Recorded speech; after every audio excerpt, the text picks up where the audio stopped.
তোমরা আমাকে অনেকদিন ধরেই বলছো যে দিদি ভাই তুমি তোমার বাড়ির হোম ট্যুর দাও। তো আজকে আমি ফাইনালি আমার বাড়ির হোম ট্যুরটা দেবো, এসো। তো এই যে আমি দাঁড়িয়ে আছি যে জায়গাটা, এটা হচ্ছে আমার বাড়ির সামনে। এটা তোমরা এসে ওদিকে ঢুকছি, ঘরে ঢুকছি, প্রথমে করবে এই জায়গাটায়, মানে আমার তার সাইডে করবে তুলসী মন্দির। তারপরে রয়েছে আমাদের এই যে সামনে ঘরে ঢুকতে গেটটা। তো মেন গেট থেকে একটু ভেতরে ঢুকেই আমার বাস সাইডে রয়েছে আমাদের ঠাকুর ঘর, যেখানে আমি আমার গোপাল সোনাকে বসিয়েছি। এইসব তোমাদের দেখাই। তো এই দেখো আমি এখানটা সিংহাসনটা রেখেছি, আর এখানে গোপাল সোনা এখানে বসে আছে।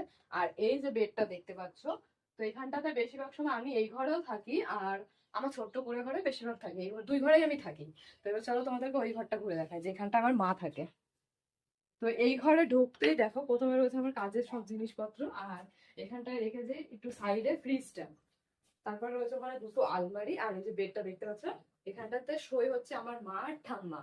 আর এসিটা ওখানে লাগানো হয়েছে। আর টিভিটা, তোমাদের মনে প্রশ্ন আসতেই পারে যে টিভিটা এখানে কেন লাগানো হয়েছে। যেহেতু আমাদের ঘরটা একটু ছোট, তো টিভিটা যদি এখানটাতে লাগানো হয় তাহলে কি হবে, ঘরে ঢুকতে গেলে যে টিভিটা জিনিসপত্রগুলো হয়তো টাচ লেগে হয়তো পড়ে গিয়ে ভেঙে যেতে পারে, সেই কারণে ওখানে কিন্তু টিভিটা রাখা হয়েছে।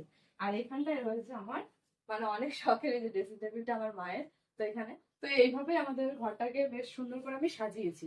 তো বন্ধুরা, আমার বাড়ির হোম ট্যুরটা তোমাদের কেমন লাগলো অবশ্যই কমেন্টে জানিও। আর আমার বাড়ির যদি আর কিছু তোমরা দেখতে চাও তাহলে আমাকে কমেন্ট করে জানিও, আমি অবশ্যই তোমাদেরকে ঘুরে আবার দেখাবো। তো আজকের মতো এইটুকুনি, টাটা।